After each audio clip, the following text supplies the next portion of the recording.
Dear students, here we are going to learn about the work and energy, the chapter number 11 of 6th standard.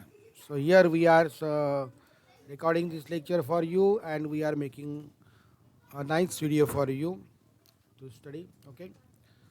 So the name of the chapter or lesson is work and energy. So as we are the students of semi English, we also get the meaning in Marathi. That facility is available in this video. So get the meaning in Marathi. So meaning in Marathi, work. In Marathi we can say karya, and for energy we have word in Marathi, that is similar word is urja. So karya आणि urja, that is the we get that. What actions are seen in the picture? Okay, what actions are seen in the picture? So one action that we can see that this boy is pushing. This boy is pushing this wheel by stick. Any question? Any queries? Now, a student girl, she is lifting. So action of lifting the sack is the action given in this picture. In next, hammering. Hammering. Now hammering means pushing. Again pushing the nail, hammering a nail means also pushing. Then dragging. She is dragging a box. Okay. Now dragging a box means pulling. Pull means खेचणे, खेचत आहे, लक्षात घ्या. कळते का नाही कळते? Hello. Now again here also lifting means pulling असंच म्हणता येईल आपल्याला, कारण लिफ्ट करते म्हणजे ती वर खेचत आहे. बॅग काय करते? ती वर खेचत आहे. Lifting is also like pulling. Now in this action he just holding a log. Log म्हणजे ओंडका, मोठा ओंडका आहे तो होल्डिंग करून ठेवलेला असं दिसतंय आपल्याला. तर इथे फक्त होल्ड केलेलं आहे, इथं पुशिंग नाही आहे, पुलिंग नाही आहे, फक्त वस्तू उचलून धरलेली आहे. कळते का नाही कळते?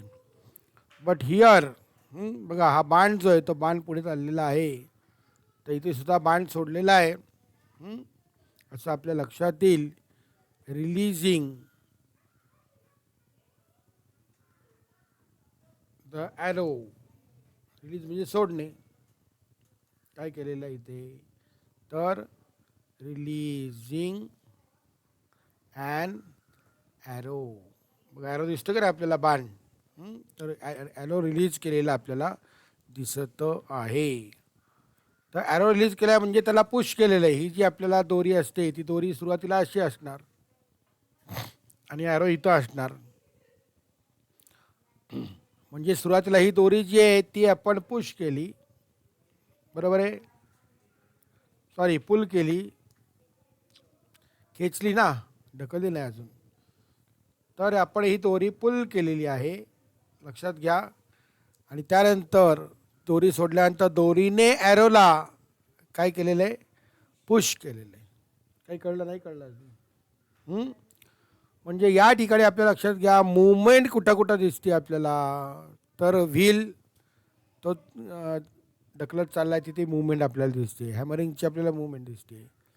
ड्रॅगिंगमध्ये मूवमेंट आपल्याला दिसते. मूवमेंट ऑफ द सॅक आपल्याला दिसतंय. मूवमेंट ऑफ द ॲरो आपल्याला दिसतंय. आता इथे बघा पुश केलेलं आहे, पुशिंग, इथे सुद्धा पुशिंग आहे, पण मूवमेंट आपल्याला दिसते का काही वेगळी, असा आपल्याला विचार करायचा आहे. काही शंका? Yes sir, no sir? मग ऑब्जेक्ट डिस्प्लेस होत आहे, एका जागेवरून दुसऱ्या ठिकाणी जात आहे. गाडी ते कुठे होत आहे? तर या ठिकाणी होत आहे.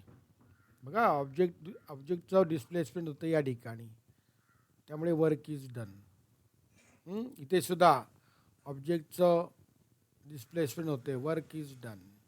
इथे सुद्धा ड्रॅगिंग म्हणजे वर्क इज डन. हे लक्षात घ्या. त्यानंतर इथे सुद्धा वर्क इज डन. पण या ठिकाणी पुशिंग केलं आपण तर ऑब्जेक्ट जे स्पंजचं मुवमेंट झालंय का? नाही. त्यामुळे वर्क इज नॉट डन. इथे लॉग जो आहे ओळखा तो डोक्यावर किंवा खांद्यावर उचलून धरलेला आहे फक्त. तो पुढे नेलाय का कुठे नेऊन ठेवलाय का आणखीन? नाही. म्हणजे इथे सुद्धा वर्क इज नॉट डन. आणि हॅमरिंग खिळा जो आहे तो खिळ्याचा आकार बदलणार. खिळा उठून दुसरीकडे गेला. असं झालं का? कॅरममध्ये आपण स्ट्रायकर मारल्यानंतर सोंगटी एका ठिकाणाहून दुसरीकडे जाते, स्ट्रायकर एका ठिकाणाहून दुसरीकडे जातो. तसं इथे हॅमरिंग करतोय आपण, तो खिळा एका ठिकाणाहून दुसरीकडे जात नाही आहे, खिळा सपाट धरलेला आहे, त्याच्यावर आपण मारतोय म्हणजे त्याचा शेप चेंज होईल. म्हणजे इथे सुद्धा वर्क इज नॉट डन. जिथे फुली केलेली आहे तिथे काम झालेलं नाही असं सायन्स सांगतो. आपण म्हणतो काम केलं. काय काम केलं? खिळा ठोकण्याचं काम केलं. काय काम केलं? स्पंज दाबण्याचं काम केलं. काय काम केलं? हे उचलून मी डोक्यावर घेतलं ओझं. व्यवहारामध्ये काम केलं आपण, पण सायन्स म्हणतं की हे काम झालेलं नाही आहे. का झालेलं नाही आहे? ऑब्जेक्ट जे आहे त्याचं पोझिशन चेंज झालेले नाही. काही शंका? Yes sir, no sir? The position of some objects has change, that is these objects are displaced. हां बघा, पोझिशन चेंज त्याला म्हणले डिस्प्लेस. म्हणा एकदा, डिस्प्लेस. डिस्प्लेस. शाबास. सो वेन, पुन्हा डेफिनेशन बघा, definition of the work star करा. When an object is displaced by applying a force on it. एखाद्या वस्तूवर बलप्रयुक्त केली असता वस्तूचे स्थलांतर झाले, विस्थापन झाले. डिस्प्लेसमेंट म्हणजे विस्थापन. Then work is said to be done. तर कार्य झाले असे म्हणतात. डिस्प्लेस म्हणजे विस्थापित झाले, एका जागेवरून दुसऱ्या ठिकाणी गेले. कळलं मिनिंग का नाही कळलं अजून? Yes sir, no sir? Hello, ऑनलाईनच्या मुलांना कळलंय का? ठीक आहे, ओके. मग आता कन्सेप्ट आहे वर्क, त्याची ओळख करून घेतली आपण, डेफिनेशन सुद्धा माहीत करून घेतलेली आहे. एक प्रयोग करायचा आपल्याला. Tie a string.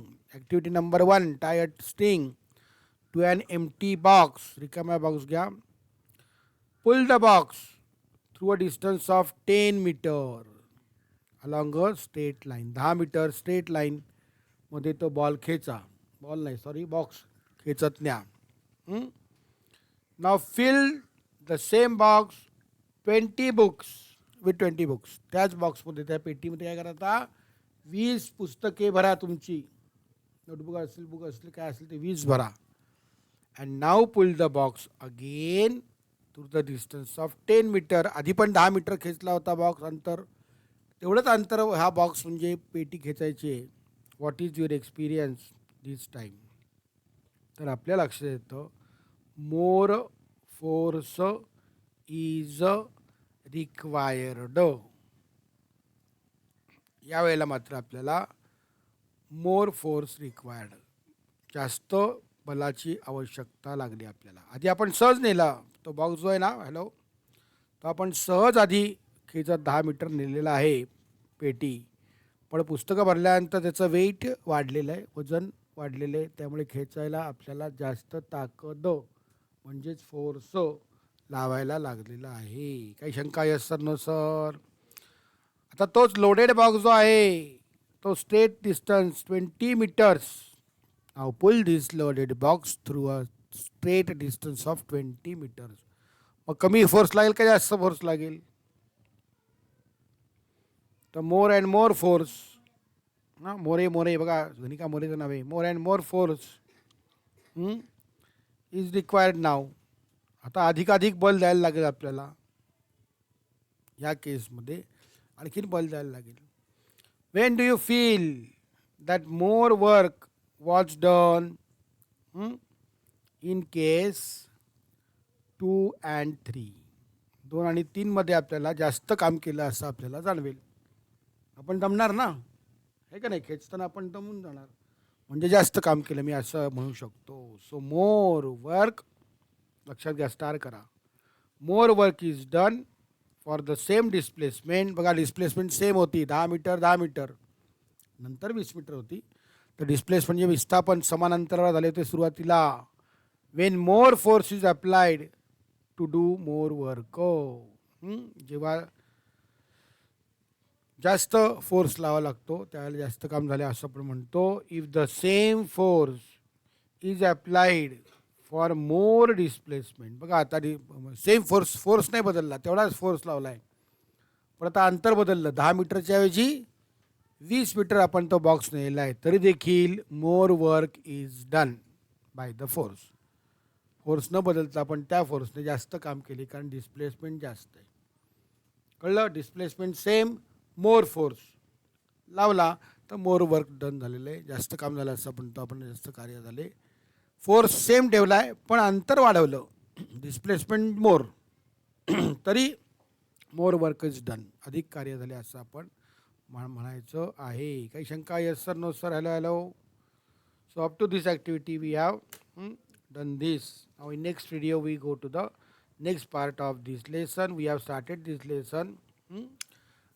In this video you got the information about the pushing and pulling, the definition of the work, and when more work is done, that information we got here. So if you like this video, share this video to your friends and like this video, and write in comment on which subjects do you want the video, so that you can get more study over there. Goodbye. See you. Have a nice day. Bye bye. Bye bye. Bye bye.